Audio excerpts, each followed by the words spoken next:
नील को पता चल गया है कि वो अपने माँ बाप का असली बेटा नहीं है। उन्होंने मुझे गोद लिया है।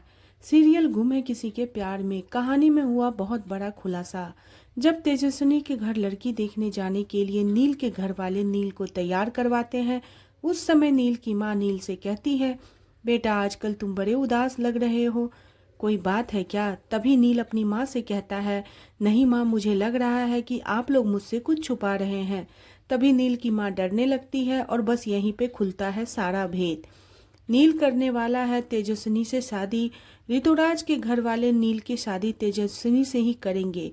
तेजस्विनी के घर में जूही नाम की लड़की से करवाना चाहते थे, लेकिन कहानी में देखेंगे कि तेजस्विनी की सौतेली बहन अदिति सारा खेल बिगाड़ देती है और अदिति तेजस्विनी को अपने आई बाबा से भी ज़्यादा प्यार करती है। अदिति चाहती है कि मेरे बाबा का सपना अगर मैं नहीं पूरा कर पाई तो यह मेरी बहन तेजस्विनी पूरा करेगी। लेकिन तेजस्विनी के घर वाले कोई भी यह नहीं चाहते कि हमारे घर की लड़कियां गाना बजाना करे। इसलिए तेजस्विनी फिर अदिति के घर वाले पे अपना हुक्म चलाती है, यानी कि तेजस्विनी को डांटते हुए कहती है, लड़की तो लड़की होती है, जैसे लड़की हमारे घर में रहती है वैसे ही तुम रहो, हमारे बिना मर्जी का तुम कुछ नहीं कर सकती। अदिति की माँ कहती है, मेरी सौतन की बेटी है और यह मेरे पति को मारकर मेरी बेटी अदिति का हिस्सा लेने आई है। तुम माँ बेटी और भाई को मैं यहाँ अच्छे से नहीं रहने दूंगी। तुम इस घर में रहोगी इसी शर्त पर कि तुम इस घर की मालकिन नहीं बल्कि तुम इस घर की नौकरानी बन के रहोगी। लेकिन इस दुख की घड़ी में तेजस्विनी का साथ देती है उसकी सौतेली बहन अदिति।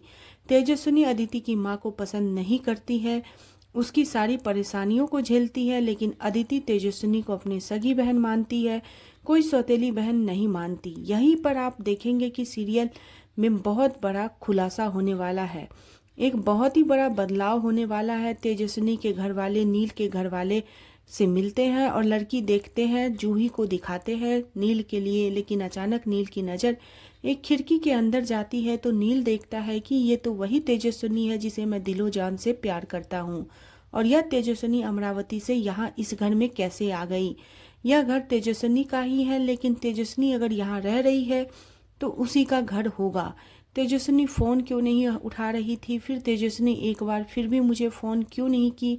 यही सोचता है नील। तभी नील के घर वाले जूही नाम की लड़की को दिखाकर पूछते हैं, बेटा नील, तुम्हें लड़की पसंद है? अब नील अपने माता पिता के सवालों का जवाब नहीं दे पाता और मजबूरी में हाँ कर देता है, लेकिन कहीं ना कहीं उसे जूही नाम की लड़की से शादी करने के लिए हाँ बोलकर और भी ज़्यादा मुसीबत में फंस जाता है। अब आप लोग देखेंगे कि कैसे तेजस्विनी की शादी नील से हो जाएगी और बीच से जूही आउट हो जाएगी। ये सब चीज़ में अदिति सारा खेल बिगाड़ कर रख देगी और वो तेजस्विनी की शादी नील से करवा देगी। आने वाला एपिसोड और भी ज़्यादा मज़ेदार और धमाकेदार होने वाला है, तो जानने के लिए बने रहे सीरियल गुम है किसी के प्यार में और नेक्स्ट एपिसोड के लिए चैनल को सब्सक्राइब